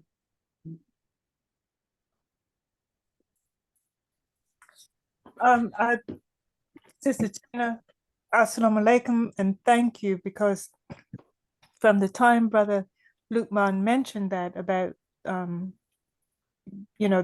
feminine being possibly being that valence that was already there, thoughts were running through my head, and I was just formulating. And I wasn't going to say anything, but then you said a whole lot of what I was thinking. Wow. Praise be to Allah. And I thought about when and I was saying it must be what Brother Lukman said must be either correct or on the right path, because when Allah said he looked within himself and saw another being there. Right? Remember, that's the language that's used. So that makes sense to me that yes, she was there. So yes, that's another valence. And when he decided to bring that valence forth because he wanted comfort, and he saw in that valence that he could get the comfort and the companionship and everything that he needed. And so he brought she forth. And so now she's here. But now this is another, it's different from when she was inside and part of him. Was fully in, so-called fully in control. There was no one to contend with him on anything, no one to have a different viewpoint, no one to give a suggestion of another direction, that there's another way to do this, another way to approach this. And so now that he has to deal with that, it's like that ego coming up, because he gives a directive or a direction, and then here's somebody with a second opinion. It's like he's not used to hearing a second opinion, just used to hearing his own opinion. And so he has to gradually learn how to deal with that, how to check his ego. And we see that it's like he couldn't put her back, he brought her out. And so that was impossible now to put her back in, right? But we see in the marriage, the whole courtship and marriage relationship, it's the two trying to become one, as it was in the beginning, when before he brought her forth from himself, where when they were to, when she, before he brought her out, there was I guess you could say perfect union. And so once he brought her out, now it's a challenge for them to have, how do we get back to perfect union that we had when, you know, now that you're here, yes, you comfort me, but we don't have perfect union anymore. Now we have to strive to get perfect union. And they had to work it out. And that's what we do in a marriage, right? We get married and we think once the honeymoon is over, then it's like all hell breaks loose for a year or two or 3 or 4 while we're learning each other and how to, all those nuances of each other and how to handle disagreements, differences of opinion on a thing, and affect a agreement and come to perfect union. So that's part of where it took me in those thoughts. That's profound. That's a whole nother Zoom meeting right there. Studying the triple darkness as the foundation of a courtship. Oh, Allah Akbar. That's deep. It's interesting. Praise Allah. All right. So now let me get this out the way. Okay. So the concept was we're trapped in someone else's universe. So what L. Ron Hubbard speaks about, he says there's 3 universes. So when we talk about a universe, you can look at this from the perspective also of 3 different realities or 3 different viewpoints. Does that make sense? Yes? No? Feedback? Can you repeat that, Brother Lukman? Yes, ma'am. He says there's 3 universes, but when you look at 3 universes, we could say this also means 3 realities or 3 viewpoints. Okay. Yes, sir. Absolutely. I'll Yes, give us sir. some data on that. Like if you consider them to meant 3 different dimensions. I mean, yeah, 3 different universes. Because you're different in a different dimension, but it's still 3. Yes, It's a ma'am. different than yours. Okay. So you have the mesh universe, which is matter, energy, space, and time, which we can say is, look at it from the perspective of the reality or the viewpoint of Allah. So this physical universe, this is a manifestation of what is in the mind of God, correct? With all of its physics, mathematics, and science. Then you have the universe of the self. So Sister Peggy has her own universe. This means she has her own reality. She has her own viewpoint. Brother Lamar has his own reality, his own viewpoint. So he has his own universe. And then the third universe is the universe of others. So that's the viewpoint or reality of other people. So for Sister Peggy, you have the mesh universe, which is, we can look at as the viewpoint or reality of Allah. Then she has her own viewpoint. And then there's the viewpoint of other people other than Sister Peggy. Does that make sense? Yes, sir. Brother Lukman, is that the same as saying your way, my way, and the right way? You can say it like that. That's one way of saying it. Yes, ma'am. Okay. definitely. So when you look at these three universes, let's see. For some reason, my computer is moving slow. He says, life has solutions for many things. It has never had a solution for aberration until now. The target of the auditor is not simply the eradication of aberration, it is the relegation of aberration to the status of a solved problem. Does that make sense? Or do we have to go into that a little bit? Makes sense. Okay. So it's not about removing the aberration, it's about solving it. Then he says, primary in auditing procedures is getting the pre-clear to change his mind. When one can shift postulates easily and at will, he will continue to be in good condition. When he cannot, this is a problem of other universes in which he is trapped. So in other words, the whole point of auditing is to get us to change our viewpoint of certain things. Does that make sense? It is our viewpoint of certain conditions that's keeping us in restimulation. Could we agree on that? Yes. Okay. Part of our Yes, sir. aberrations, part of whatever we're suffering from on an emotional level is based on viewpoint. And sometimes our viewpoint is wrong. I'll give us an example. Has anyone ever experienced where we have had ill feeling towards someone because we thought they didn't like us?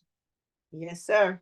So we had animosity towards that individual, and then come to find out, it's not that that person had animosity towards us.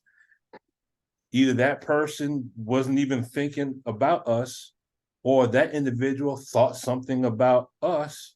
They thought that we had ill feelings towards them, so they avoided us. So both of us were incorrect. Does that make sense? Yes, sir. Okay. So we had an incorrect viewpoint.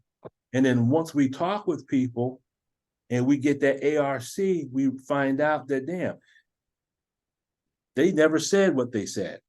So I've been carrying around this anger all these years, and that person never even felt that way towards me, correct? Yes, no? Again, I can't see anyone, so I can only go based on feedback. Does that all make sense? Yes, sir. That's right. Okay. So it's about viewpoint. So in any universe, one is subject to the postulates of the God of that universe. Therefore, when a pre-clear cannot be brought to change his postulates, he must be having trouble with other universes. Now, has any one of us not accomplished something as a result of us sharing our idea or thought with someone else, and they told us that we can't do it, and therefore we have not done it? Has anyone experienced that? Yes, sir. Okay. So when we take on someone else's opinion, we are taking on their viewpoint. Does that make sense? Yes, sir. If we're taking on their viewpoint, that means we're living in their universe, yes? That's right. And since they are the God of their own universe, if we're stuck in their universe, then we're listening to the postulates. The movie was what, The Children of a Lesser God years ago? Yes, sir.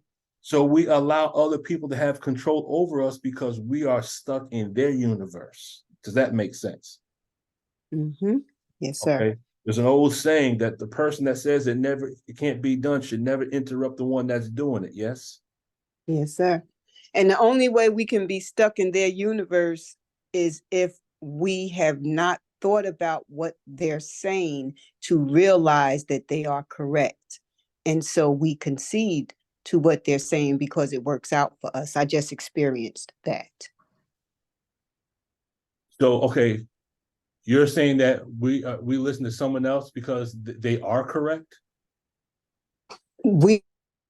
It's possible that not in the way that's saying that we can't do something, Mhm. but in a way of giving their opinion because we have done something and they and it was a mistake on, Mhm. like I said, it was a mistake on my part, and this person is pointing it out, you know. And if I don't humble myself to see where this person is correct, you know, and keep looking at it my way, then that will cause me to fail because I'm not seeing that they're correct. So I'm not willing to correct myself. Okay. So that That's- goes back that's to where what that goes back to what we were talking about earlier. So that's right and exact. So now we're resisting something that is correct. Yes, okay. Yes, sir. Okay. So that works too. That works too. But on the flip side, when we listen to someone that says we can't do, and then that actually keeps us from even attempting or trying. Because we might be fully capable.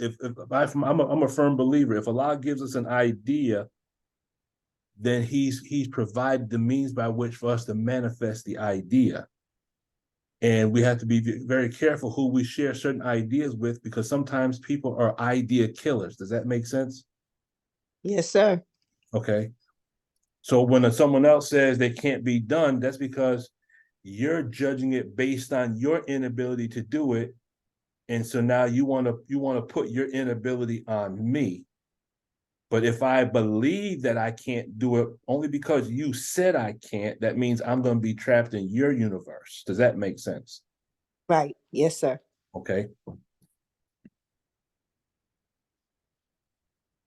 So now let's look at this. So life has solutions for many things. I'm going to break down these real quick, and this is where we're actually going to wrap it up. Life has solutions for many things. It has never had a solution for aberration until now.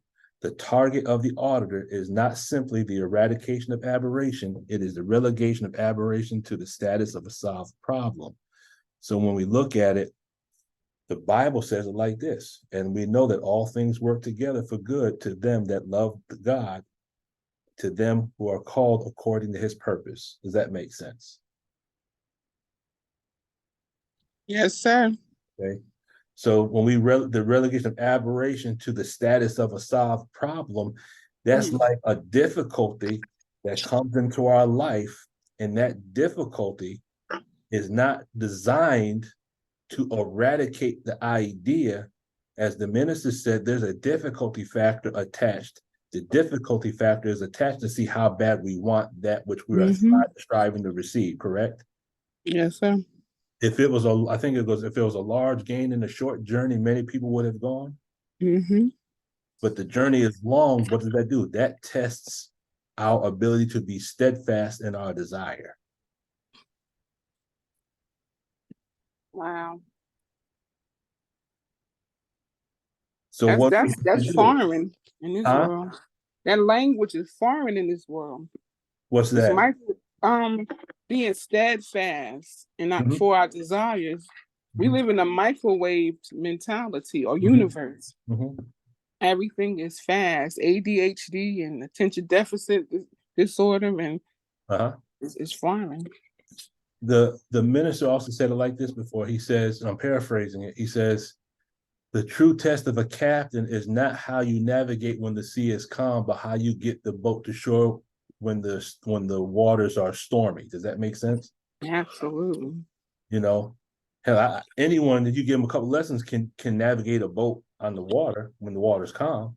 But when that water is hitting, if you can control that boat when the storms are hitting, that's the true test of a captain. Wow. So it says in the Holy Quran also, we shall certainly try you with something of fear and hunger and loss of property and lives and fruits, and give good news to the patient who, when a misfortune befalls them, say, surely we are Allah's, and to Him we shall return. So what is that?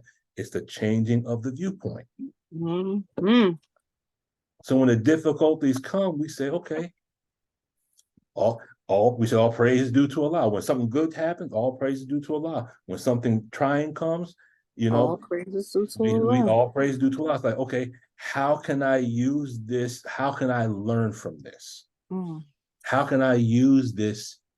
How can I use this to gain an advantage?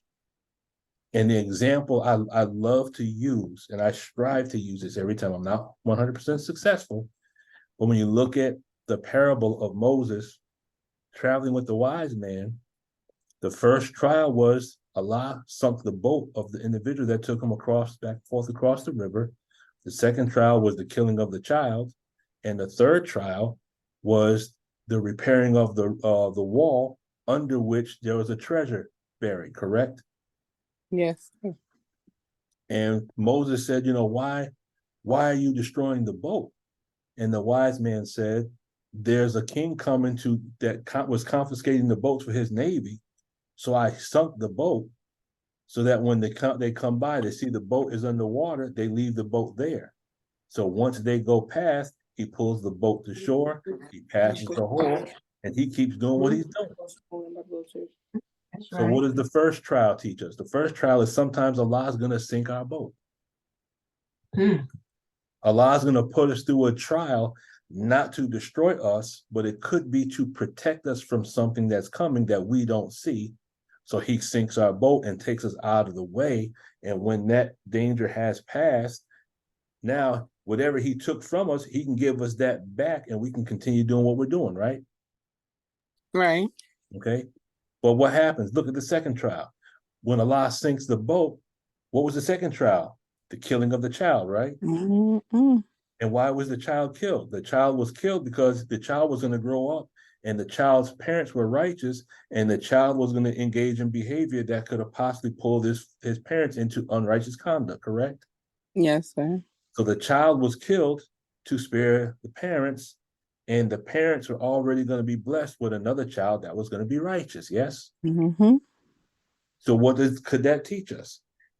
When Allah sinks our boat, what we need to do is we need to kill the child in ourselves and stop getting so emotional. Right. And they say, okay, this has happened. There's a reason why it happened. So I'm going to have faith because whatever is meant for me to have, no man can keep it from me. And if Allah doesn't want me to have it, no man can give it. So when it's time, Allah will bless me with it. I got to overcome my emotions. I got to kill the child in myself, correct? Yes, sir. So now if I can experience the trial, be patient, kill the child in myself, then what happens? Allah has already stored up a reward for me. That's the third part. So can we see how we can take that parable and apply it to our own personal life? Yes, sir. Okay. Sometimes the difficulties are just designed just to test how patient we can be. So what we have to do, we have to change our viewpoint. There's a reason why I keep saying changing viewpoint. So when you look at, primary in auditing procedures is getting the pre-clear to change his mind. When one can shift postulates easily and at will, he will continue to be in good condition. When he cannot, his is a problem of other universes in which he is trapped. So then this is just some extra data for us. So when we are stuck in the viewpoint, realities, opinions, or beliefs of others, then we are stuck in the universe. Do we understand that concept now? Yes, sir. Yes. Okay. Yes, sir. Now, can we find this in the Holy Quran? And this is where we end it. Changing of the viewpoint. So, trapped in other universes. And when it is said to them, follow what Allah has revealed, they say, nay, we follow that wherein we found our fathers. What? Even though their fathers had no sense at all, nor did they follow the right way. So what happened? They were stuck in the universe of their fathers, correct? Yes, sir. They were stuck in the viewpoint or the reality of the fathers. And that's why even when truth came, they said, no, we follow what we were taught. Because you got to remember, if you're in someone else's universe, then you have to submit yourself to the postulate of the God of that universe. Yes. Yes, sir. So if we make our parents gods besides God, and we're in our parents' universe, then we have to submit to the postulates made of our parent. And when we dramatize, who are we usually dramatizing? Our parents. Make sense? Yes, sir. Okay. When we take on the self-limiting beliefs of our family, then we remain trapped in their limited universe. And sometimes that's why family members didn't want us to come to the nation, because we were breaking out of their universe into a whole new universe.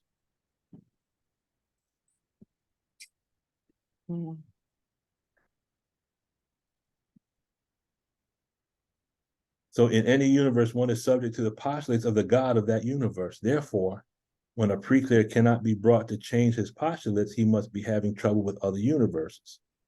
So then it says,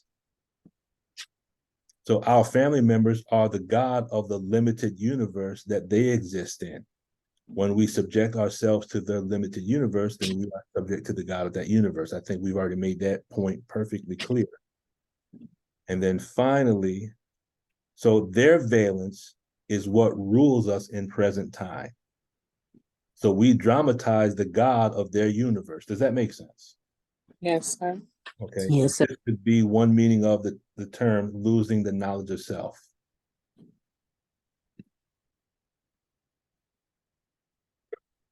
So whose viewpoint should we have?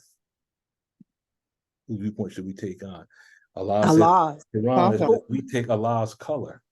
And who is better than Allah at coloring? And we are his worshipers. Surah 2, verse 138. Well, what does the word color mean in Arabic? The word color in Arabic is sabaga. And the word sabaga means to be transformed. It means to be baptized. It also means to take on the character or nature of. So if you take out the word, if you take the word color and you go based on the Arabic, to take on the color of Allah means to take on the character or the nature of Allah, correct? Yes, sir. But it also means to take on viewpoint. To take on the color of Allah, to take on his nature or character, to take on the viewpoint of Allah. So in closing, we covered the cycle of action, which is the cycle of failure, and this agrees with the wisdom contained in the Holy Quran, correct? Yes, sir. Okay. We covered the concept of failure. We fail because we don't take heed to sound advice.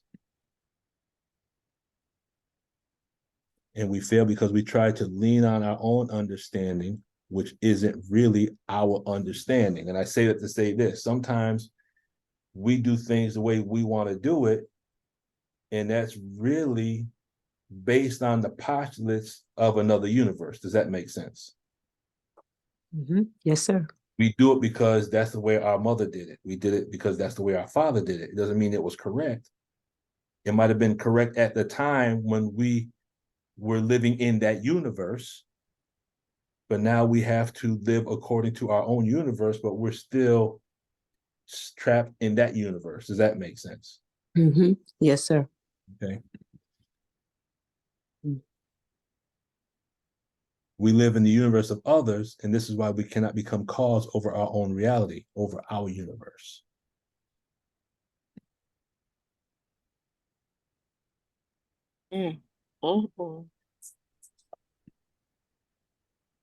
Questions? Thoughts? Did that all make everybody. Well, I have a thought that, because I'm trying to figure out what Sister Tina wants, what Sister Tina likes, and really wants. And I, of course, I want to be one with Allah. So that's all of our predetermined goal. But those little things, other things in life, because we're taught to we pray for the best of this world and the best of the hereafter, and save us from the chastisement of the fire, right? So I'm learning at the age I am now what Sister Tina wants, because I've been wanting what my mother wanted, you know, how she trained me. But through my experiences, my trials, my overcomings, I'm learning that now I'm at the point where I have to learn what I want. And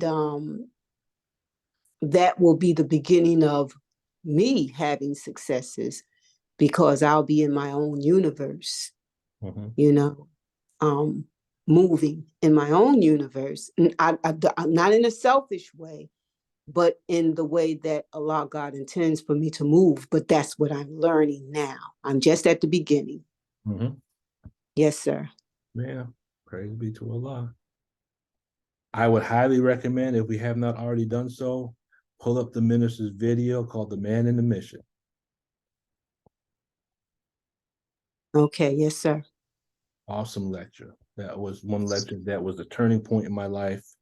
I first heard that lecture in 1993. Anyone else? Thoughts, concerns, suggestions, corrections, comments, cognitions, anything before we close it out?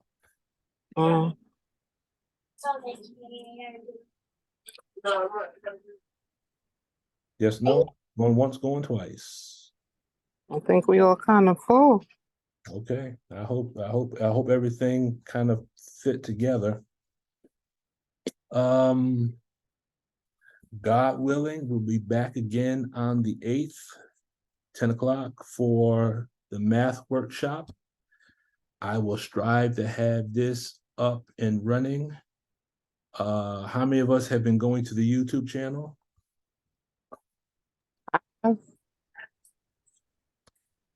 Sister Angela, you had something to say? No, I said I have. You Okay. said how many of us? Yes, sir. Right, I know Sister Durana has been going, because I spoke to her the other day and she told me that she's very happy that it's up, so she can go and see what she's missed. How's Sister Durana doing? We haven't had a chance to see her in ages. Yeah, she's doing well. All praises due to Allah. She really is. I understand that this is not the YouTube channel, and these Zoom meetings are not the center of the universe. So I know everyone has other things going on in life right now, but praise be to Allah. There's some individuals I haven't seen in a while. I got to start reaching out just to check on brothers and sisters, make sure everything is, going well. So, Sister Peggy, you look like you're deep in thought. Oh, no, I was just thinking about those. You're talking about those YouTube, those videos from 2021. There's a lot of, yeah, those are good. So there's 69 or 70 on the YouTube channel right now. I still have about 150 that I haven't put up yet. Praise be to Allah. There's a lot of data, but the thing is, my goal is I want the believers to get back on the tech. I mean, that's the main thing. Get us back on the tech. When the minister departs, we are going to need it. Not only for the other believers, but we're going to need it perhaps for ourselves, because any one of us can, nothing to say you can't see Brother Lukman on the news one day. Hope his mind. So I hope and pray that we can get more and more believers back into the study of the tech, because we are going to be all that we have in the absence of the minister to, by Allah's grace, to be here when he returns. So yes, sir. And when you mentioned seeing you on the news one day, there's another side of looking at that, because we know that Jesus was falsely accused. So his followers, we may be falsely accused. So how will we think of that person? How will we think of Brother Lukman if we see him on the news and they say he did such and such and so and so? So that's another way of looking at that. Yes, ma'am. Oh, And I don't know why this popped in my head, but if you get a chance for the moviegoers, go see After Death. If it's available. in the yeah. city. It's a movie about near-death experiences. Mm. Interesting movie. Interesting. I enjoy stuff like that, but Also, So- Brother Lukman, I found the name of the lecture that reincarnation clip comes from. oh, that's right. That's right. That's right. I know I took a screenshot of it. I gotta send that out to, or maybe we'll watch it. I'll see if I can send it out to the believers. That way you can have that clip record it if you have the ability to, so that if it gets lost again on YouTube, you have your own copy. But the minister gives a real good breakdown of how reincarnation is perceived within the teachings of Elijah Muhammad. So how long is that clip, Sister Angela? I think the audio, let me see, it's not that long. It's no more than 4 minutes. Okay. It's almost 8:30 now. I don't want to try the patience. So inshallah, we'll see that on Wednesday, and perhaps we'll watch it again on Sunday. But the main thing, we'll make sure the believers get a copy of that. Sister Peggy. So Wednesday, it's still Wednesday at 10 o'clock your time, and it's 9 o'clock my time. Yes, ma'am. That still 10 o'clock, goes on. 10 o'clock Eastern. Okay, so, okay. 10 But o'clock. but it's not a different number, is it? No, the numbers are always the same. Okay. Numbers are always the same.